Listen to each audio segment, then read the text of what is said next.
બરનાલામાં સાંસદ રાજેન્દ્ર ગુપ્તાની ફેક્ટરી બહાર આમ આદમી પાર્ટીના કાર્યકરોનો ઉગ્ર વિરોધ, ભાજપમાં જોડાવા બદલ દિવાલ પર લખ્યો ગદ્દાર શબ્દ।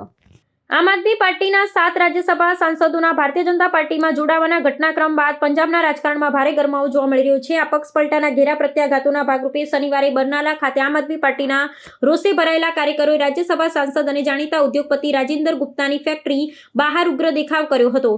પક્ષના અસંતુષ્ટ કાર્યકરોએ ફેક્ટરીની પરિસરની બહાર ભારે સૂત્રોચ્ચાર કરી પોતાનો આક્રોશ ઠાલવ્યો હતો। પ્રાપ્ત માહિતી અનુસાર તાજેતરમાં જ રાઘવ ચડ્ઢા અને હરભજન સિંહ સહિત રાજેન્દ્ર ગુપ્તા અને અન્ય 4 સાંસદોએ અચાનક ભાજપનો ખેસ ધારણ કરી લેતા સ્થાનિક સ્તરે અસંતોષ ભભૂકી ઉઠ્યો છે।